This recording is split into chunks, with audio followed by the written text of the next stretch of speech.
The Oklahoma City Thunder fall to the Dallas Mavericks yet again. What can you take from this game? Lou Dort gets ejected. Everything went haywire. We'll talk about it all on today's show.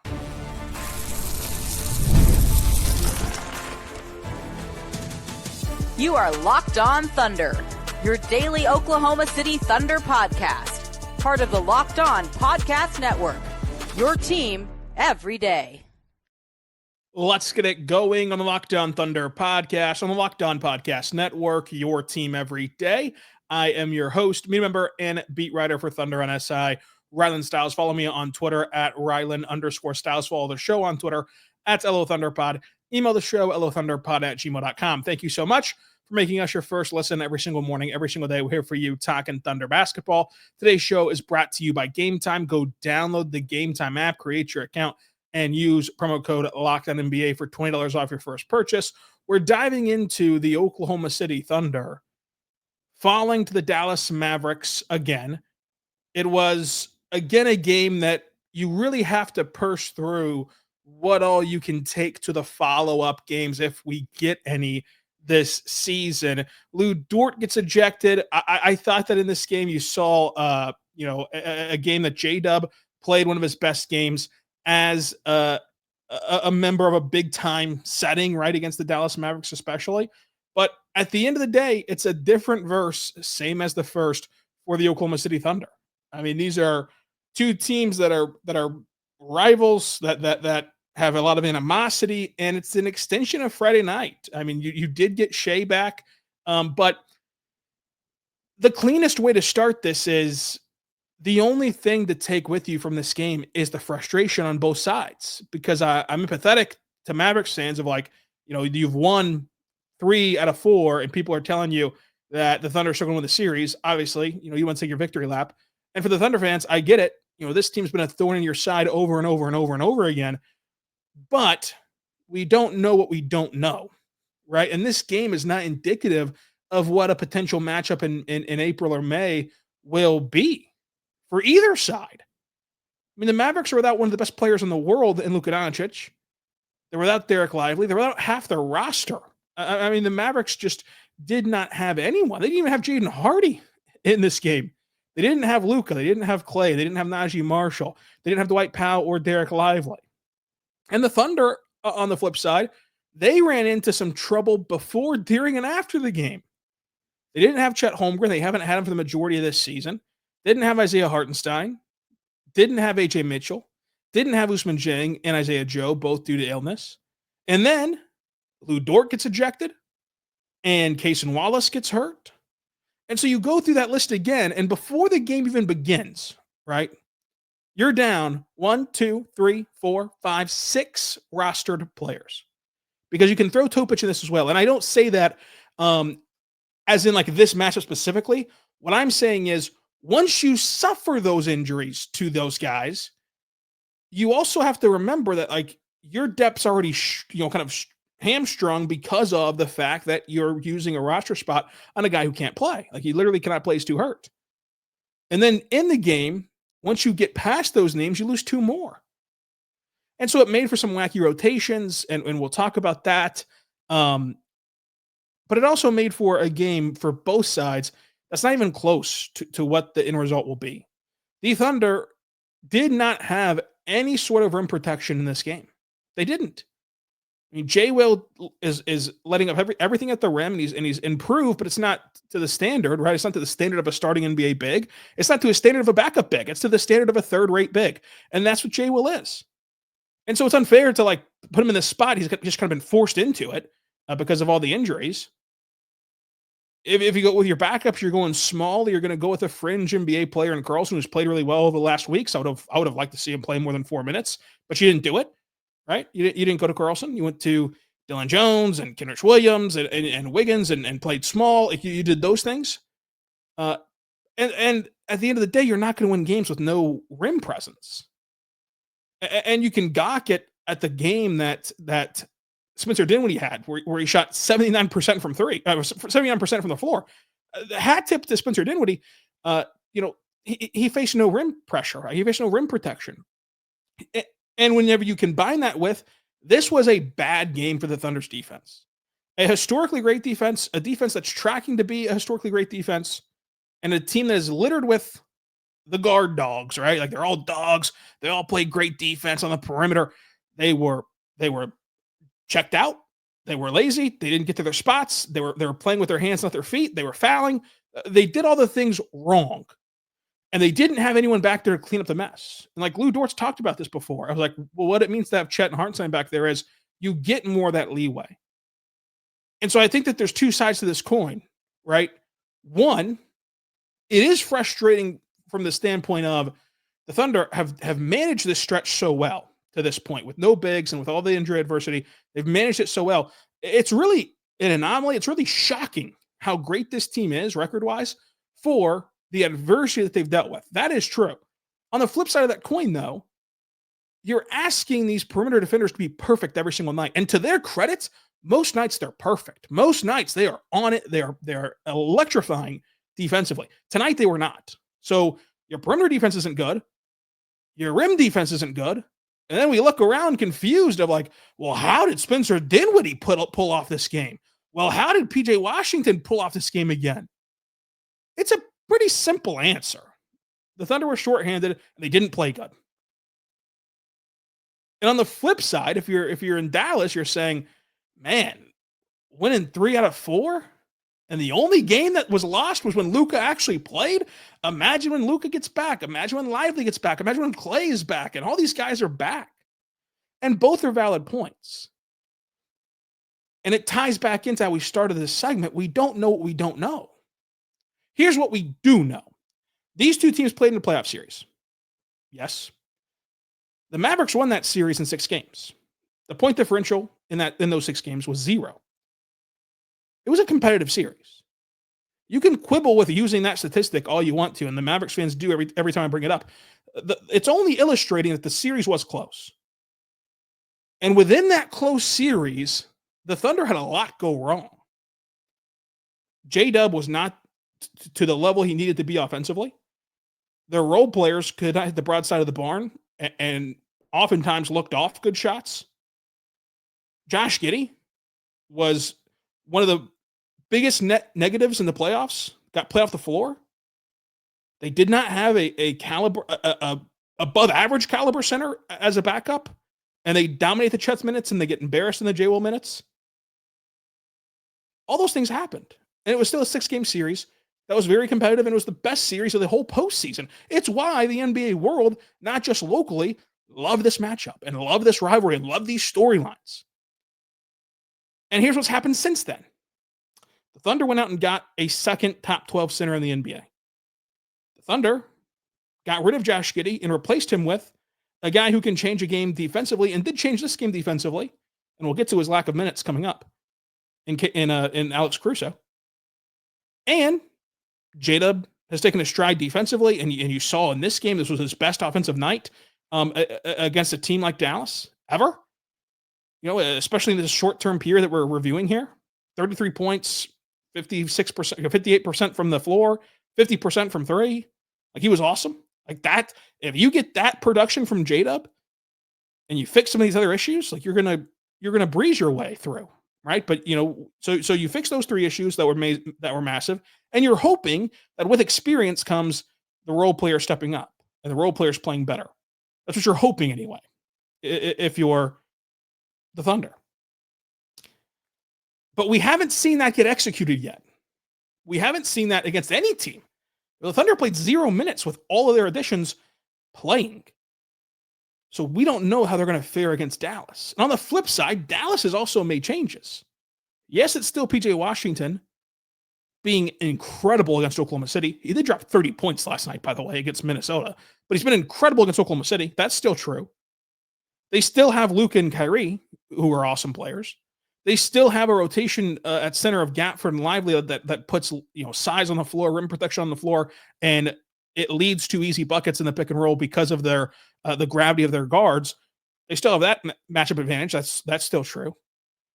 And we haven't gotten to see exactly how Najee Marshall being swapped out for Derrick Jones Jr., who was excellent in that playoff series, is going to unfold. He didn't play again today. He's been dealing with an illness all season, it feels like. I'm not really sure the update on him. You can go listen to Locked On Mavs for what's going on with him. They did add in Klay Thompson. It's like we just have too many variables here to really take anything from this game. Because I'll be the first one to say it.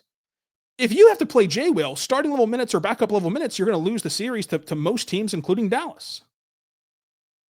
But ideally, you're not going to have to do that. Like, if you're healthy, you're not going to have to do that. So we don't know how to evaluate this series when these two teams are healthy.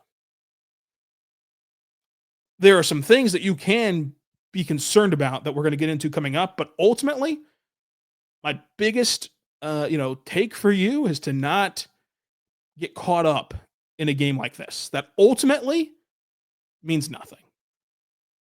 It's all over but the crying. Like, now it's just bragging rights. Now it's just stuff on social media. But tangibly, basketball-wise, stripping away the emotions of the game, it means nothing for either side. And Dallas can still win the series. The Thunder can still win the series. And if we do that math that we just did about what Oklahoma City lacked a year ago, what the rosters look like from each team changing over a year ago, I would pick the Thunder to win in a 7-game series. I think that the quickest this series ends in either direction is 6. I think that the Mavericks are still the toughest test for the Thunder. And it's been bearing out. And it's not just because of this game, because we've already kind of nullified this game. But coming up, we'll talk about what you possibly can monitor from this game. If we don't want to take anything away, what can we monitor from this game? But first, I want to say right now, my good friends over at FanDuel, go check out FanDuel today, because from the first whistle to the final drive, FanDuel makes the NFL playoffs even more exciting. Right now, new customers can bet $5 and get $300 in bonus bets if you win your first bet. That's $300 to keep the action going. The FanDuel app is easy to navigate and has a variety of bets to keep every game exciting. Plus, when you win, you'll get paid instantly. No waiting around for your winnings, whether you're betting on your favorite team or just looking to add some extra excitement to the playoffs. FanDuel has you covered. Just visit FanDuel.com to join today and get started with $300 in bonus bets. That's FanDuel.com. Make the playoff series and season unforgettable at FanDuel, the official sportsbook partner of the NFL. The NFL playoffs, of course, are taking place right now. You can go bet on those at FanDuel. You can also bet on the NBA, where the Memphis Grizzlies are 12-point favorites against the New Orleans Pelicans. Go check out that game at FanDuel.com. We're back on the Locked On Thunder podcast, on the Locked On Podcast Network, your teams every day. You might have noticed in our feed this week, every Locked On feed, including Locked On NBA, has squad shows where we all divide into 2 conferences, East and West, and all the hosts are welcome to join and hop in. We talked this week about the Mavericks, about the Thunder, about who the biggest contenders are against the Thunder, because the Thunder are clearly in a league of their own, statistically and by the eye test. We did give a lot of credit to Dallas in that show. You can go see what all the hosts think about that. And we'll have another one this week, which will be very, very fun to be a part of, I'm sure, after a game like this. But that's coming up next week. It's a kind of a weekly thing from now on that you can expect. So I just wanted to make sure that some of you are caught off guard by it. Make sure you know it's coming up next week. Let's look at the game and what you could take away. I found it impressive what PJ Washington did. Now, it wasn't something abnormal in the sense of counting stats, but he got to 22 points, 19 rebounds. He had a 2020 game. They took a rebound away from him. 19 rebounds, 22 points, 3 assists, 3 steals, 2 blocks. He did have 5 turnovers. He was a plus 15 in this game. He went 2 for 5 from 3 and 6 for 16 overall. So he ends up getting to that marker because, he had 10 free throw attempts, which matches J-Dub's free throw attempts. He had 10 free throw attempts. He only went 2 for 5 from 3, which is still a good mark, but it's not like the otherworldly PJ Washington mark that you're used to. But what I found impressive about him is that he stuffed the stat sheet offensively with the toughest assignment he's ever had from the Thunder. And a lot of you are going to get wrapped up in the corner threes. The corner threes is not the Thunder throwing their hands up and saying like, "Oh, PJ, keep beating us, man. Keep shooting threes." It comes back down to you are kind of playing with the cards that you're dealt. I believe if the Thunder had their bigs, which we'll never know in this particular game, but we'll know if they play again, and it's something to monitor. I believe if the Thunder had their bigs, they're not letting up as many open corner threes because they're not having to chase the rebounds as aggressively as they are right now. And that's a style of play that they played last year, especially in the Jalen minutes, but even some of the Chet minutes, and it led to open corner threes. But I think that they're able to reduce some of that, especially whenever Hartenstein's on the court, to where you could have not seen him have as many open threes. I'm very interested to track how many of those threes were actually open because we did this last time, right? The last time he went off in Oklahoma City, everyone is freaking out. They're like, why does he always have a career night against Oklahoma City? We go back and track it the next day. He had 3 open shots. And that's what I find interesting. Last time he had 3 open shots, and the explanation was, well, all due respect, he had Aaron Wiggins on him. And Wiggins admits from his own mouth that he's uncomfortable having to guard a size up, having to guard all these different positions. And that's a very tough spot to be in. It's a spot that the Thunder have put him in. They put him in routinely, and they put everybody in this roster in routinely. But it is a tough challenge to do, even though that a lot of these guys on the roster make it look easy. It's actually very tough. Tonight, though, yes, he still got his against Wiggins, and those matchups did occur. That first half, he was defended by Jalen Williams. And that's a luxury you're only going to get tonight. You're not going to get that whenever the Mavericks are healthy. Now, when the Thunder are healthy, you then add in new luxuries, right? You can go double bigs to where, your 4 is now Chet, and he's roaming all over the court. He's defending PJ, and you have J-Dub still, and you have Hartenstein anchoring the rim, or vice versa, whoever you want anchoring the rim and whoever you want roaming. And you have Shea, who's been an absolute, great player defensively. You have Lou and Kaysen. Like, you have these guys. So then you swing the advantages back. But I thought of all nights, this should have been the night that you didn't see a big PJ Washington game because you really only had to send a ton of attention and gravity to Kyrie. But it goes back to, the rim protection, no rim protection. The perimeter defense was not there. And we've explained that they had to be perfect, and they weren't perfect. They weren't even close to it. This is the worst effort you've seen from them, in my opinion, defensively this year. And it came at a pretty bad time because it's an emotional-filled game. And the Mavericks continue to look like the more desperate team. And frankly, they are the more desperate team. They just lost to the Charlotte Hornets. They just lost to Minnesota. They played the Thunder tonight and play the Celtics on Saturday. This could have spiraled on them on a 4-game losing streak in the midst of all these injuries, in the midst of every day it feels like there's something new popping up against them. It could have really spiraled. So they needed this win. They got this win. Credit to Dallas in that category. For the Thunder standpoint, you look at what you can take away. Oklahoma City saw Shea end with a very pretty box score. 31 points, 7 assists, 1 rebound. He ends shooting 48% from the floor, 33% from 3, 1 for 3, and just 6 free throw attempts, 6 for 6. In the middle quarters, Shea had 5 points. Second and third quarter, Shea had 5 points. And you go look at the, famous, lead tracker, that third quarter into the third quarter is where things spiraled on Oklahoma City. And then they kind of ran away with it at the end, for as much as you can run away with a game that was won 121-115. And that is a direct result of the Mavericks saying anybody but Shea is going to go beat us. We're going to play physical. We're going to throw a zone at you. We're going to blitz you. We're going to play up under you, play physical with you. We're going to send help to you. We're going to overload the paint, shade the paint towards you. Like, they did everything possible to focus on SGA. And you had some guys step up like J-Dub, but you also had a quiet Lou Dort night before the ejection. You had a quiet night from Wiggins, 0 for 6 from 3. You had Kenrich miss a couple big threes. And then the 12 Dylan Jones minutes were just, not there offensively, not there defensively either. And so, like, you were lacking like someone else to give you that umph and to give you that spacing. And that's where you really missed Isaiah Joe. That's where you really missed Chet Holmgren. That's where you really missed, playing off of Hartenstein and his screens and everything. But it was a great job by them. I just think that there's also this grace period of, like, both teams are on a back-to-back. Both teams are dealing with injuries. I'm not trying to make an excuse when I say this. I'm just saying guys are going to have off nights. And this is Shea's version of an off night offensively. And he wasn't just superhuman. He was just excellent. He wasn't just superhuman, though.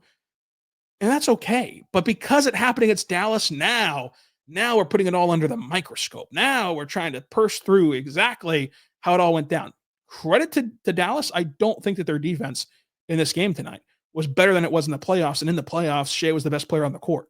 In the playoffs, Shea's the only reason why you got that game to a 6-game series. Shea's the only reason why we talk about that series as glowingly as we do. And Shea's the only reason why that the Thunder had a 7th game in their grasp and they choked it away.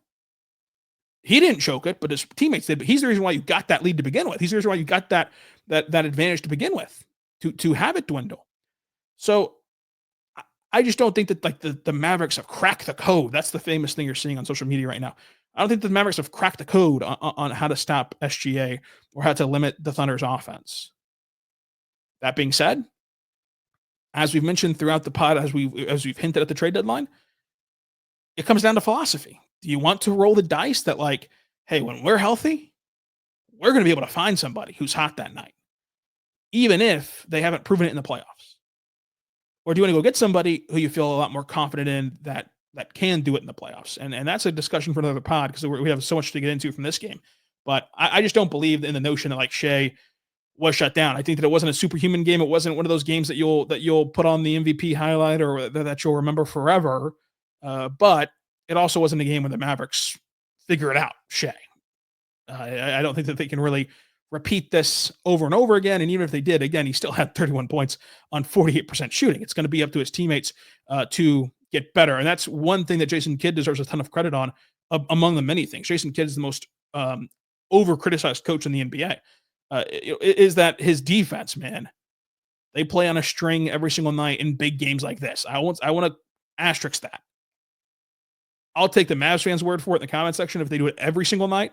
But in big games like this, and no matter who's in and out of the lineup, they have an ability to play connective defense, which is why they're able to switch, blitz Shea, throw everything at Shea, and then also still not let up a ton of clean looks to other guys. And they're very selective with who gets the clean looks.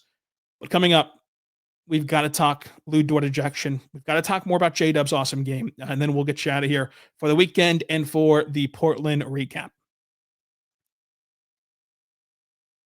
But first, I want to say right now, but our good friends over at Talkspace, make sure you go check them out because therapy is a game changer. It can manage stress, improve sleep, and communicate more effectively through the benefits of therapy. So find the right therapist. It's important to find in these therapists, and find the sessions can be really hard because you're trying to fit them into your busy schedule. It can be a real challenge. That's where Talkspace comes in. Talkspace is the leading virtual therapy provider, making it easy to get the help that you need, easy, accessible, and affordable as well with Talkspace. Sign up today. It's very simple. You match with a licensed therapist who fits your needs, usually within 48 hours. It's so convenient. You can have sessions from the comfort of your home or even message your therapist between appointments. Plus, Talkspace is covered by many insurance plans, and for most insured members, there's a zero copay.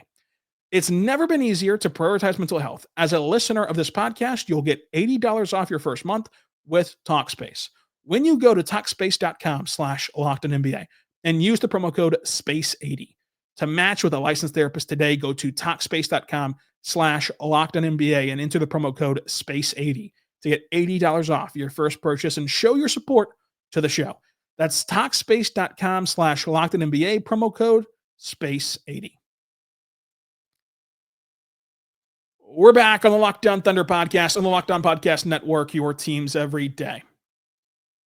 When you look at this game from the Thunder, one of the hallmark moments of this game is Lou Dort's ejection. This is a conversation that will probably take the entire third segment, but we are going to get to J-Dub, so this might be a longer show. There's many different layers of this onion to peel back on Lou Dort. That play on Daniel Gafford, the isolated play, not the body of work, not his track record, not his history. The isolated play from Lou Dort on Daniel Gafford was irresponsible in that moment. It was a silly decision. It was an irresponsible decision, and it put his team in a terrible spot. We can't sit here and lament the injuries and lament all that happened for the Thunder and then brush over the fact that one of your players willingly ejected themselves from the game.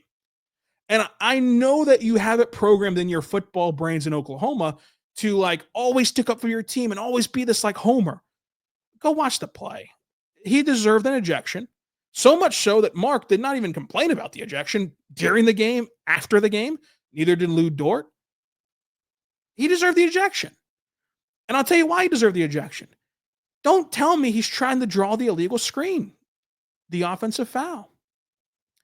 This is the best player in the world at drawing illegal screens. Nobody in the history of basketball has drawn illegal screens as good as Lou Dort does. How does he do it? He beats you to the punch, right? If you're going to walk up there and waltz into a screen and try to set it lazily, he's playing a billion miles an hour. He's going to beat you there, and that's a foul. And if you're set, he's going to attack that outside hip. He's going to open you up. He's going to flop down. He's going to make it look like it was a legal screen and get the stop. That was not drawing an illegal screen. None of those tactics involve a closed hand fist outstretched and hitting somebody in the nether regions, right? That's just not what it involves. It was a silly play. Now it's a play that he typically does not make, right? It's a play that typically he avoids.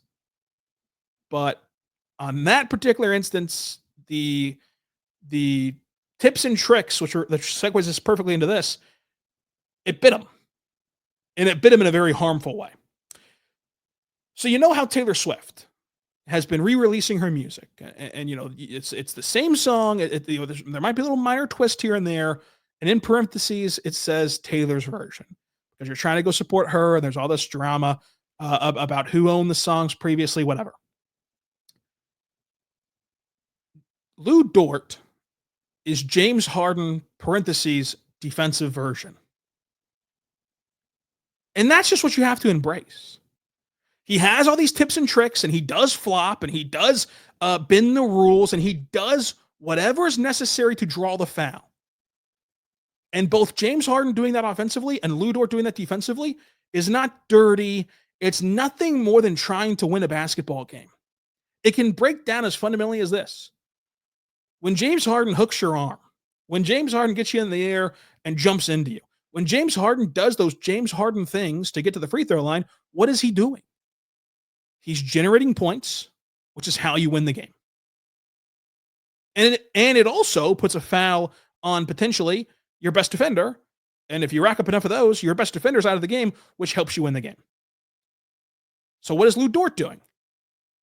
You know, he's selling it. He's attacking your outside hip and flopping. He's initiating the contact and flopping. Like he's drawing the illegal screens as masterfully as he does through the art of acting, through the art of gamesmanship, and through the art of playing extremely hard, which is where he differs from James Harden. He's playing a billion miles an hour, so you can't come set a lazy screen, you know, on this game and this side of the floor, right? But what is the end result of that? It's nothing dirty. It's nothing malicious. It's you just got to stop. You stop the opposing team from scoring. That's the end of their possession. They can't score. You won that possession. That adds up to win you the game. Because how do you win basketball games? You score and you don't let the other team score. Pretty crazy out there stuff, right? And then, just like James Harden, adjacently, you also pick up a foul on typically a big man. And historically, what have the Thunder not had? A ton of big men. So if you can get their big men in foul trouble or even off the floor, it's another win for the Thunder. Just like it's another win for James Harden whenever he racks up fouls on an elite defender who's being tasked with guarding him. He is the defensive version of James Harden. It's just what he is. And you don't have to break out into World War II and World War III, 4, 5, 6, and 7 every time that the opposing fan base doesn't like it. Do you like when James Harden baits into fouls whenever he was in Houston? No. Did you like when Chris Paul pulled out every trick in the book to try to create an advantage? Not until he did it for you. Not until the untucked jersey game, where he caught some loophole and was able to get the Thunder a win. Lou Dort is simply the kind of guy that you love to have on your team. And you're infuriated by if he's not on your team. It's nothing more, it's nothing less. You don't have to go to war. You don't have to convince anyone else because there's no convincing them. There's no convincing them about Lou Dort until he plays for their team. And, you know, he Probably won't play for the team because he'll probably be on the Thunder for quite some time. So I just think that it all can be true. It all can be true that Lou Dort's not a dirty player, but he does flop and he does sell calls and he does things that are theatrical in nature that we criticize James Harden for, but because he does it defensively, we don't criticize Lou Dort for. It can also be true that much like James Harden, right, he can bait a foul, not get the call, and put himself in a terrible spot. For James Harden, that's a wasted possession and a bad shot attempt. For Lou Dort, up until tonight, all it's been has been, hey, you baited a foul, you got caught up on a screen, they didn't give you the call, now you're out of position, and now the best defender on the team is not there to make a play because you were trying to get a foul instead of just playing defense. You're too good for that. Just stick with the play and shut them down because you're going to shut them down anyway. But you can live with that, right? Because when the cost benefit comes and the receipt comes to the dinner table and you take the check, he ends up drawing you more fouls than he does being out of position and having a lapse on defense. And tonight was the night he took it a step too far. If you want to say he was trying to draw an illegal screen, sure. Instead, he deserved an ejection. He got an ejection, and now a team that's already having a CVS long injury report and has $100 million worth of centers on the bench and is extremely shorthanded, loses one of their most important players. And a few plays later, Casey Wallace gets hit in the face. You lose him too. And now all of a sudden, the last remaining active players in a 6-point game of an emotional contest that you feel like that you should win, that Dallas desperately needs to win. The only active players left, J-Dub, J-Will, Shea, Wiggins, Carlson, Kenrich, Caruso, and Dylan Jones. That's it. Put him in a bad spot tonight. He's never done it before. I don't think he'll ever do it again. But tonight, it put him in a bad spot. Let's talk Caruso real quick. He played 21 minutes, technically 22 minutes, because he played 21 minutes and 22 seconds. So 22 minutes tonight. It's an interesting predicament to be in because, Mark has said that there's no restriction on these guys. Like whenever you ask him about injuries and guys coming back, he just says they're live. They're live, basically implying like we wouldn't bring these guys back if they needed a restriction. But number one, coaches don't always tell us the truth, surprisingly enough. So for all we know, he does have one or doesn't. But for what we know from the Thunder is that there's no minute restriction. And if that's the case, I don't understand how that Caruso plays just 22 minutes. But perhaps, there is something there with the injuries and the mounting of injuries. It's just a weird situation. Because I don't really think that, like, in his heart of hearts, that Mark thought that, like, Dylan Jones give you a better chance to win than Caruso. But I also don't know how much you can really push Caruso. So it's just kind of left in this middle ground. I'll just put it to you like this. If I was the coach, Caruso would have played those 12 minutes that Dylan Jones played. He would have gotten all of them. Lucky for you, I'm not the coach. And the coach of the Thunder, who has them right now at an unbelievable spot in this season. The Thunder are 36-8. And they have only 10 games of Chet Holmgren under their belt, 0 games of Chet and Hartenstein under their belt. And they've played 2 different long stints without a center, period. Not to mention the games that Caruso has missed, which we just alluded to. The fact that they're 36-8 right now is insane. And I know that there's a lot of Mavericks fans listening because Nick sends you over here, and that's great. I appreciate it. I'm not taking this as a direct shot at Dallas, but you look what Dallas is right now with all their injuries. And they've had to deal with the best player in the world being out, one of the best players in the world being out. But, the Thunder have had to deal with it more than their fair share. And they're here and the Mavericks are there. So that's an impressive job in and of itself. But in this particular game, I would have played Caruso more. I don't know why he didn't. I can't really answer that for you. I'm just here to tell you I would have done the same thing. So I don't really know how to field those questions. J-Dub, though, I think does deserve a ton of credit. And this will be a podcast topic that we revisit throughout the week. When we have Nick Crane on, we'll talk about it, and Michael and all our friends come on the show. But he deserves a lot of credit because he's been under the microscope offensively. He's been somebody that's been ridiculed offensively, and tonight was his most impressive night against tough competition. Now, he has to do it consistently. I will grant you that off the top, but he was on it from the word go. He's been able to, like, if you look at his basketball reference page, especially like you're one of those Mavs fans listening, you might think that, like, well, I don't know what you're complaining about. Everything's up, except for the efficiency is a little bit dipped, but points are up, assists are up, etc. And even those last few games, the box scores look pretty. It's been happening all in the second half, whereas this was a consistent 48-minute excellent game from J-Dub. And if you're going to talk about how he needs to be more aggressive and you're going to talk about how he needs to play better offensively, you have to give him the credit whenever he actually does. And I thought he walked that tightrope perfectly tonight of when to settle for mid-ranges, when to shoot threes, when to get to the rim, when to work on the ball, when to try to find his spots off the ball, off pin downs and off cuts. I thought he was really good. I thought he was really aggressive too. He got the 10 free throw attempts, went 7 for 10 in those attempts, 70% from him. The free throw both rate and percentage for J-Dub has been a little bit murky, but it's tough to have really long-term concerns about that. I think that's just going to all even out, both percentage-wise and rate-wise. But credit to J-Dub. He really, really, really deserves it. And that's really all I got for you on this Dallas game. It's a different verse, same as the first. If you want more coverage of this game, just go back and listen to Friday's podcast. It's the same thing from a week ago, nearly identical, which you can go listen to, which of course dropped on Saturday morning on this feed. But thank you all for listening until after the Portland game on Sunday. Be good and be good to one another.